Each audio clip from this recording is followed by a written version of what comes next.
Hello, welcome back. My name is Dr. Christopher Gennari, and in this episode we do culture, Greek culture, ancient Greek culture. In our next episode we'll do philosophy.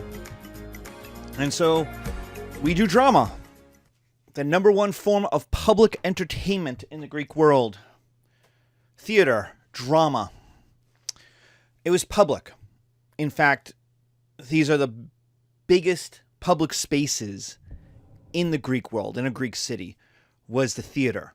And it would be used as a place for democracies to meet, because you could put a lot of people in them.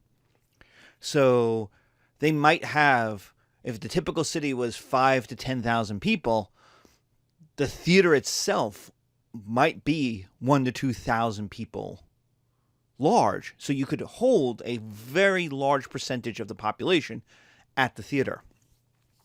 So this is the number one form of art in the Greek world. When you said, "Mama, I want to be an artist," it meant I want to be a playwright. Not an actor, but a playwright. So the question becomes, what did they watch? And what they watched was plays based upon classical characters and themes. A lot of Homer, the Iliad and the Odyssey. A lot of myth. Why? Well, it's the same reason you go and see Snow White or Cinderella or Sleeping Beauty or The Little Mermaid. All the Disney movies, animated movies, or many of the Disney animated movies, they're not original. They're based on classical characters and themes. You know how it's going to end. You know what the story is about. When you go and see Snow White, you know there's going to be an evil witch. You know there's going to be happily ever after. You know there's going to be some kind of poisoned apple, and then heroism. And so you know how it's going to end. You know how it's going to go. So the question then isn't, what's the story about? The question is, how well do the playwright and the actors tell that story? People already know what they're going to go see. So you want to see how well it's done. So how does it work? Well, in Greek theater, your stage is divided between the actor and the chorus. The actor is the individual, represents the individual, and the chorus represents the group. Now, as time will go on, you'll have a second actor and then a third actor. But there's always the actor and there's always the chorus. And one represents the individual, the actor, literally separate on stage. Literally in a different part of the stage than the chorus. And then you have the chorus, which represents the group, represents tradition, the city, the way things are done. And so what you have is independence versus tradition. And this is how the Greek world tried to figure out autonomia and democracy. Autonomia and democracy are all about the individual. And yet, if you take my 102 course when we talk about John Locke, you can't live as an individual in a society. Sorry, libertarians, it doesn't work. So how do you live as an individual in a society? Well, you have to, as Locke would say, give up some of your independence, some of your individuality. And the Greek drama is about that. It's about, how does an individual live in a society? How do you reconcile independence with the tradition, with the old ways of how things worked? And so it's socialization. It's, how do you teach young people how to be adults? What are the values of your society? And this is the way it's done. The manner of the drama is the great hero, is a tragedy. You have a great hero plus hubris equals a tragedy or a downfall. So We are not talking ordinary people. There's a book and a movie from 1980 called Ordinary People. That's not the Greeks. Hemingway has Sun Also Rises, about a bunch of Americans in Paris and then going to Pamplona, Spain. Not the Greeks. The Greeks didn't care about ordinary people. They were ordinary people. They wanted to see stories about great heroes. Odysseus.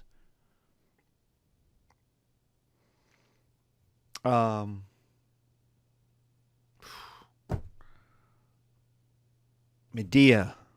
Antigone. Oedipus. So the idea of it is you have someone who's better than ordinary people. A great hero. And we do this too, right? Luke Skywalker in the Star Wars. He's not an ordinary person. He starts as ordinary, but he's not. Same with Harry Potter. Oh, he's ordinary. No, he's not. He just doesn't know how special he is. Right? But the first book is about him learning how to be special so that he saves the world by the end of the first book. Luke Skywalker is a nobody farm boy who saves the universe or saves the galaxy by the end of the first movie. Right? These are not ordinary people. The Witcher, if you read any of the Witcher books, is not ordinary at all, nor are any of the women who are wizards. These are all better than ordinary people. If you play a role-playing game, you are playing that hero's journey. You are better than ordinary people. If you ever play Dungeons and Dragons, by level 2, you could probably murder an entire town all by yourself. By level 3, you could probably conquer an entire city, just you and your homies. If you're a level 10 wizard, you are a god to ordinary people. You could bring people back from the dead. You could bring meteorites from the sky. So we like great hero stories too.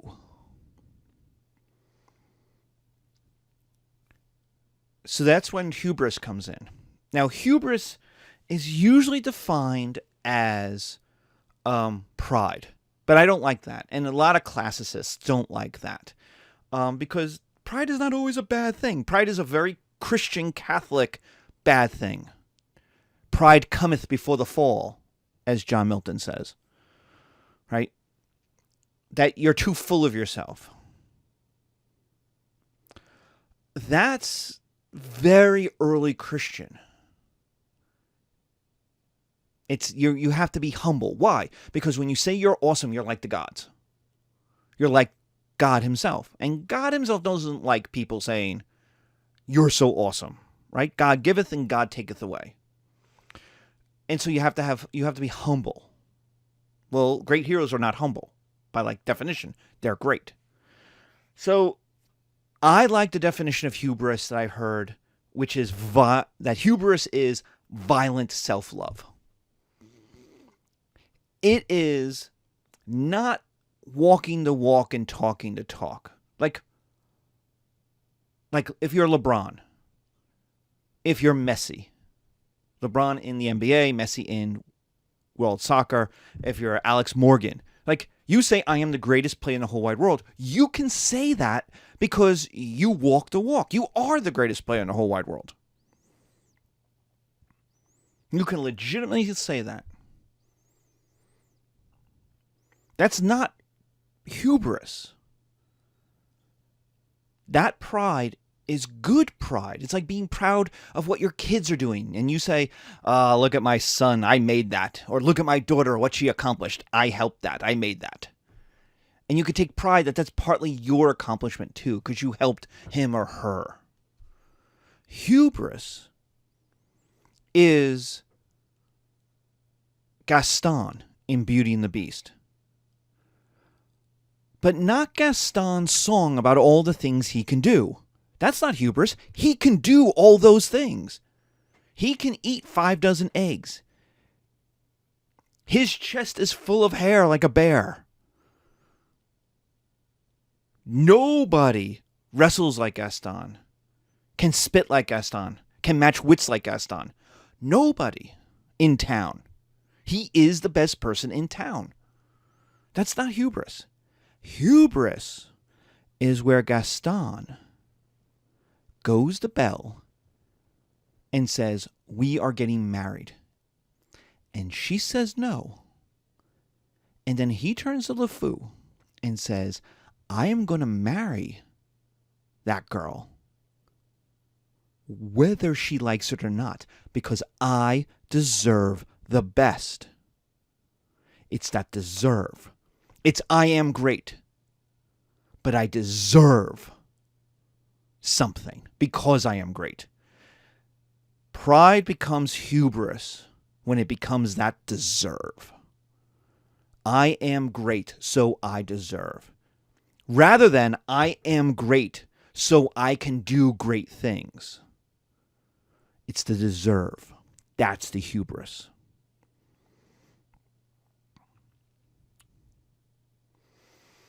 And so, what these plays are about, Agamemnon, Oedipus, Antigone, is about taking this great hero, this great character, filling them with hubris because they are great, and then destroying that character. And not just that character, the people around that character. The idea is you never go down yourself. You bring other people with you. And the idea basically is if bad things can happen to these people who are so great, what about you? What are the gods going to do to you? You're ordinary. All right, so how is this done? What are the aspects of these best plays? And according to Aristotle, it's Oedipus. Oedipus is the perfect play. It is the 5-star, 100% Rotten Tomatoes perfect play. Is Oedipus, Oedipus Rex. It is his model for what a great play is. All other plays are trying to be Oedipus. Sophocles' Oedipus. So, what does a great play need? Because this is how Aristotle talks about things. He doesn't say, we're going to talk about this when we hit philosophy, whereas Plato will say, a great play is, and then tell you the definition of a great play, a perfect play. Aristotle never says that. Aristotle says, these are the ingredients. These are the pieces that you need. You need X, Y, and Z to have a great play. And it can't be a great play without those things. And it can still be a bad play even if it has those things. Because those ingredients can still be bad ingredients. And so, the idea is, Plato will tell you, this is a great play. Boom. Done. And we'll see this when we do philosophy. Whereas Aristotle is, these are the ingredients. And so for Aristotle, Oedipus by Sophocles has all of the parts and all of the parts done well. The first is pathos. You have to have pathos. It has to evoke emotion. There has to be emotion in the play. It has to evoke emotion in the audience. There has to be pathos. You have to care. The characters have to care about what's going on in the play, what's going on in the story, and the audience has to care that they care. The second thing is catharsis, which is different than pathos. Catharsis is the release of emotions. It shows the connection to the play's actions. So in the sad part, you cry. Your eyes well with tears. You cry. Right? Or you're scared. It's this release that you have been part of this story, and then the thing happens, and you cannot control your emotional reaction. So again, another connection about emotion, but this one is not connection, it's the release. And in the release, it's showing you something, because it shows you the power of the play. Because remember, the play is fake. You have on your left side, the actors saying words, and on the right side, your group saying words, which are basically, the individual basically says, I can do X, and the group, the chorus says, don't, just don't. Everything will be fine if you just act like us. And so when the bad tragedy happens, if the audience is invested in that fakeness, because it's fake, it's just words. But if they're emotionally connected, that's what the whole purpose of the play is. It's this catharsis. It's all leading up to this moment where the audience is connected emotionally and has this release of what happens. It's crying at the end of Romeo and Juliet.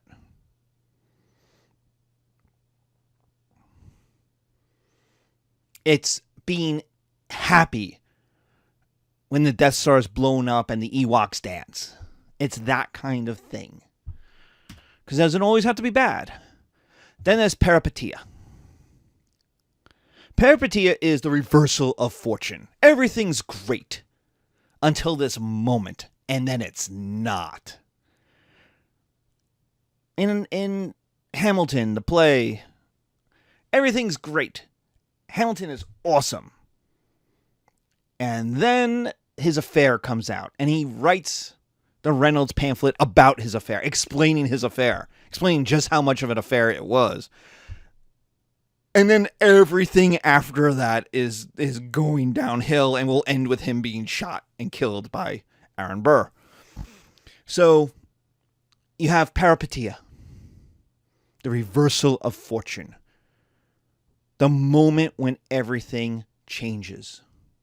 It is the moment where Oedipus kills his father, though he doesn't know it's his father. He kills the man in the road, who turns out to be his father. But from that point on, disaster is coming.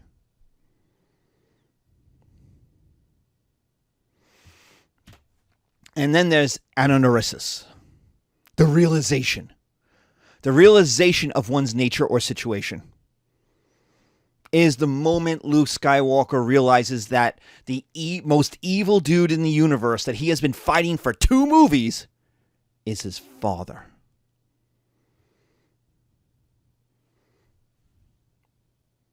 It's the moment when you realize in zoomed close up what you're up against, what is going on, who you are, what the situation is.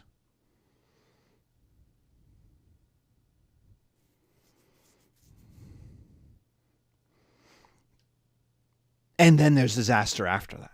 But it's this realization. So, if peripeteia is the moment Oedipus kills the man in the road, the anagnorisis is the moment they reveal that the man killed in the road was his father.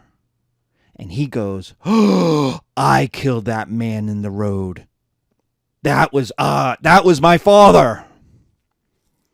And then he looks at his wife, who is married to the man who was killed in the road, and realizes he has married his mother, and that the prediction, the prophecy that his parents had tried to avoid had actually come true by trying to avoid it.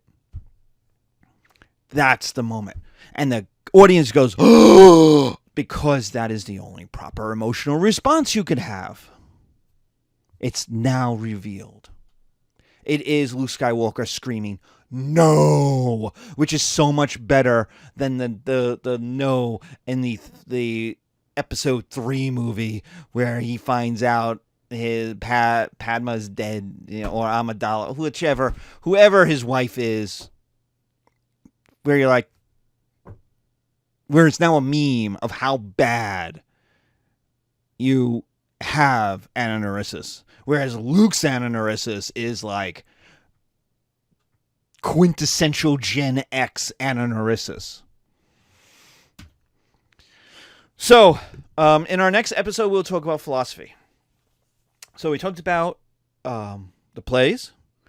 We talked about the parts of the plays and how they're constructed and why they're constructed that way.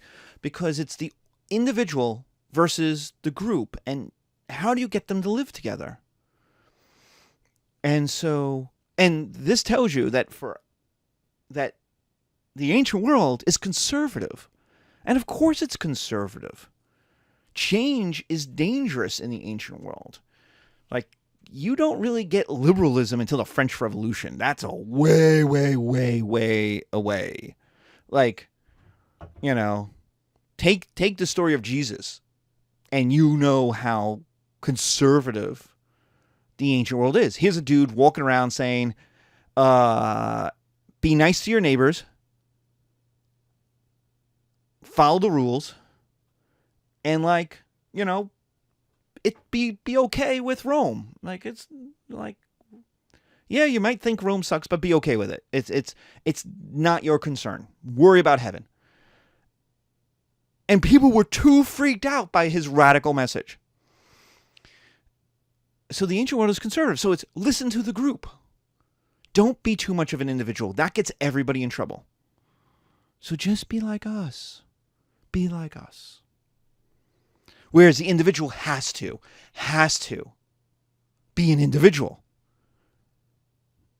And they're lured into a false sense of security because they're great. Now, in our next episode, we'll talk about philosophy, which is the other way of explaining how the world works. Philosophy is going to be science in the ancient world because they don't have the math to do experimentation. So they have to explain how the world works through logic. And so you have this cultural way of explaining how the world works. Drama. And now we're going to have logic, philosophy, that will explain how do people work? How do societies work? And that will be our next episode. Thank you.